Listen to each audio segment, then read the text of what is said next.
Hey everyone, Douglas here, and welcome to a quick update on Bitcoin. And I've got the chart pulled up on the screen here. And before we dive into the details here, if you've followed me for any amount of time and you've watched any of my prior stuff on cryptocurrency or Bitcoin, you know I'm not really much of a believer, if you will, in Bitcoin. I believe it exists, but I certainly don't think the long-term viability of Bitcoin as any sort of financial asset makes sense. And so it's nothing that I really trade, but I do track it.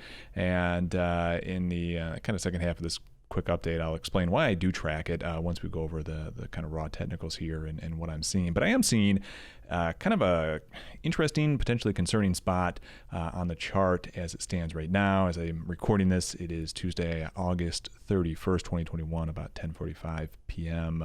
Eastern time. And so that's where we're at as I'm recording this.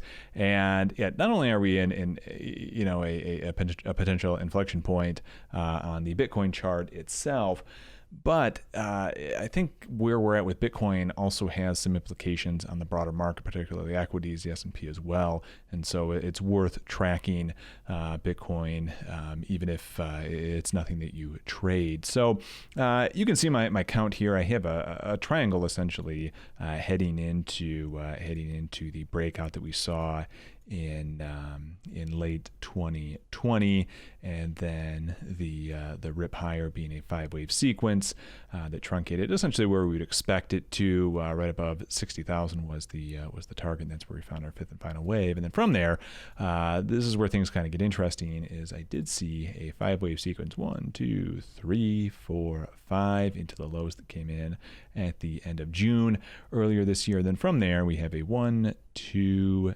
3 or an ABC move for what could be a potential wave 2.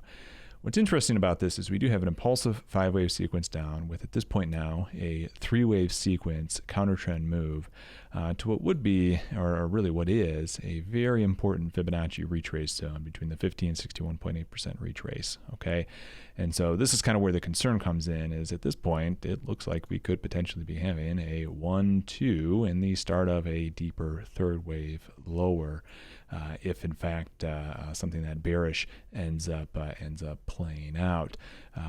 The counter trend move, which would be a wave 2 or a wave 4 in a 5-wave sequence, is as the name states, it's a bounce, right? And eventually it ends and you get a continuation of the trend, which in this case right now, at least from the top back in April of 2021, the trend is lower. A maybe less bearish outcome, but still bearish in the short run, could be an ABC pattern. So this would be A, B, C. ABC pattern still could play out. You'd have what would end up being called a zigzag pattern in Elliott terms, where you still get a 5-wave sequence lower that would equal at least a 1-to-1 ratio between the move down in from April through June. And so we'd be targeting much lower lows than the lows that we saw back in June. Nevertheless, regardless of the magnitude of any pullback here or what have you, what is of most concern is that we are finding quite a bit of resistance at, again, this key Fibonacci retrace zone. The retrace often hits somewhere between 50 and 61.8% of the initial move down, and that is where we are finding resistance. Furthermore, we are finding resistance at the neckline of the high that was put in back, essentially we'll call it from the high that was built out, if you will, from February through May as we had that topping pattern put in. Oftentimes, former support, which is what we saw right around the, we'll call it 47,000 zone, becomes resistance, which is effectively where we are rejecting at right now. So you have a lot of technical overhead resistance at the zone that we are at right now.